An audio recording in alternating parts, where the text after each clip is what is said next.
Hello बच्चों, चलिए प्रश्न को पढ़ते हैं। स्तंभ 1 को स्तंभ 2 से मिलान करें एवं उचित विकल्प को चिह्नित करें। स्तंभ 1 में दिया हुआ है ए न्यूक्लियोसाइड और बी है न्यूक्लियोटाइड, सी है डीएनए, डी है आरएनए। स्तंभ 2 में पहला है शर्करा प्लस क्षार प्लस फॉस्फोरिक अम्ल समूह, दूसरा है साइटोसिन प्लस यूरेसिल, तीसरा है शर्करा प्लस क्षार और चौथा है साइटोसिन प्लस थायमीन। इसी क्रम में आपको जो है विकल्प दिए हुए हैं। विकल्प ए है ए का तीसरा, बी का फर्स्ट, सी का फोर्थ, डी का सेकंड। विकल्प बी है ए का फर्स्ट, बी का फोर्थ, सी का थर्ड, डी का सेकंड। विकल्प सी है ए का सेकंड, बी का थर्ड, सी का फर्स्ट, डी का फोर्थ। और विकल्प डी है ए का फोर्थ, बी का सेकंड, सी का फर्स्ट, डी का थर्ड। तो आइए बच्चों, सर्वप्रथम मुख्य अवधारणा को समझते हुए हम इस प्रश्न को हल करते हैं तथा विस्तार पूर्वक इस प्रश्न के संदर्भ में चर्चा करते हुए सही विकल्प का चुनाव करते हैं। तो सामान्य रूप से इस प्रश्न को हल करने के लिए सबसे पहले आइए कुछ महत्वपूर्ण जानकारी हम लेते हैं। तो यहाँ सबसे पहले हम बात करते हैं न्यूक्लियोटाइड की। तो न्यूक्लियोटाइड क्या होते हैं?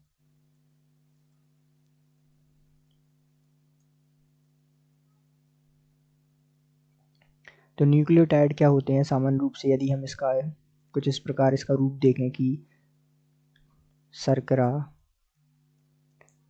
से यहाँ जुड़ा हुआ होता है फॉस्फेट समूह कुछ इस प्रकार पी डबल बॉन्ड ओ, यहाँ ओ एस समूह, ये ओ एस समूह तथा यहाँ जुड़ा हुआ होता है क्षार।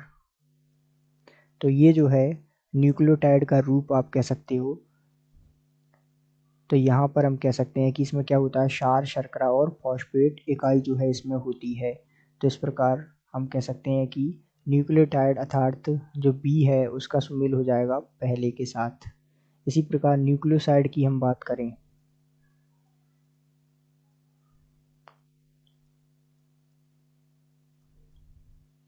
तो जो न्यूक्लियोसाइड होते हैं उनमें सामान्य रूप से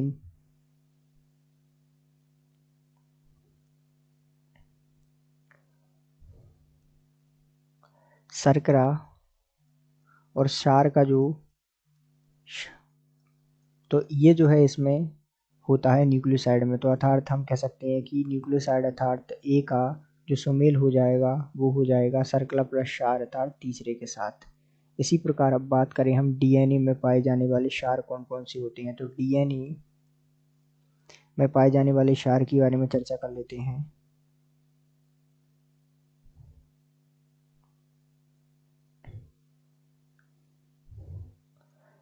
तो इसमें एडेनिन, ग्वानिन, साइटोसिन, तो साइटोसिन तथा इसमें होता है थायमीन। अब इसी प्रकार बात करें हम आरएनए में पाए जाने वाले क्षार की। तो इसमें भी होता है एडेनिन, ग्वानिन, साइटोसिन तथा इसमें होता है यूरेसिल। तो ये जो है इनमें पाए जाते हैं क्षार। अब आइए हम विकल्प को सम्मिलित करते हैं। तो यहाँ डीएनए का यहाँ इसमें होगा, डीएनए में साइटोसिन प्लस थायमीन अर्थात सी का हो जाएगा फोर्थ के साथ सुमेल और डी का हो जाएगा किसके साथ, दूसरे के साथ, क्योंकि यूरेसिल प्लस साइटोसिन जो है इसके साथ सुमेल खाएगा आरएनए के साथ। तो ये जो हमें दिया हुआ है पहले का तीसरा, बी का पहला अर्थात ए का तीसरा, बी का फर्स्ट, सी का फोर्थ, डी का सेकंड, ए में जो है सही सुमेलित है। तो हम कह सकते हैं कि दिए गए प्रश्न का सही उत्तर विकल्प ए है। आशा करते हैं आपको समझ आया होगा। धन्यवाद।